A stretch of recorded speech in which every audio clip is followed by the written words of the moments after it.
Hello అందరూ ఎలా ఉన్నారు? నేను మీ ముందుకి ఈ రోజు కూడా ఒక మంచి కథను తీసుకుని వచ్చాను.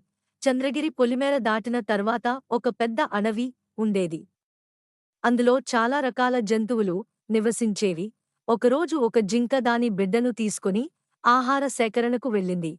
అలా నడుస్తూ ఉండగా జింకపిల్లకు సీతాకోకచిలుకలు కనిపించడంతో వాటి వెంట పరిగెత్తి దారి తప్పిపోయింది. కాసేపటికి అది చూసిన కోతి వివరాలు కనుక్కుంది. ఇక రెండూ కలిసి జింకపిల్ల కోసం అడవంతా గాలించడం మొదలుపెట్టాయి. ఆ జింకపిల్ల దారి తెలియక ఏడుస్తూ ఓ పులి గుహలోకి వెళ్ళసాగింది. అప్పుడే అటువైపుగా వెళ్తున్న కోతి, తల్లి, జింక అది గమనించాయి.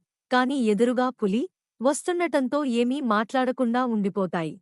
గుహలోకి వెళ్తున్న జింకపిల్లను చూసి పులిరాజా, మనకు విందు భోజనం నేరుగా గుహలోకే వచ్చేసింది అంది నక్క ఆ మాటలు విని. ఇందాకే కదా కడుపు నిండుగా తిన్నావు, దాన్ని రేపు ఉదయాన్నే తినేద్దాం, ఎందుకైనా మంచిది. ఆ జింకపిల్ల బయటికి పారిపోకుండా కాపలా ఉండు అని చెప్పి నిద్రపోయింది పులి. అలాగేనంటూ సమాధానమిచ్చి కాసేపటికి నక్క కూడా నిద్రలోకి జారుకుంది. అదే అదునుగా వెంటనే కోతి గుహలోకి వెళ్లి జింకపిల్లను తీసుకొచ్చింది. అది పరిగెత్తుకుంటూ వచ్చి తల్లిని హత్తుకుంది. బయటికి వచ్చినప్పుడు చాలా జాగ్రత్తగా ఉండాలి.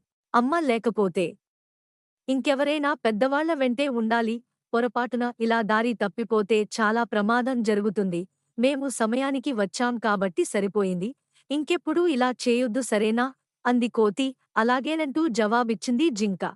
ఈ కథ ద్వారా మనమేం తెలుసుకున్నామంటే ఎప్పుడైనా చిన్నపిల్లలు బయటికి వెళ్ళినప్పుడు కొంచెం జాగ్రత్తగా ఉండాలి. మనవాళ్లతో పాటే ఉండాలి. ఈ కథ మీకు నచ్చినట్టయితే మా ఛానల్ని సబ్స్క్రైబ్ చేసుకోండి.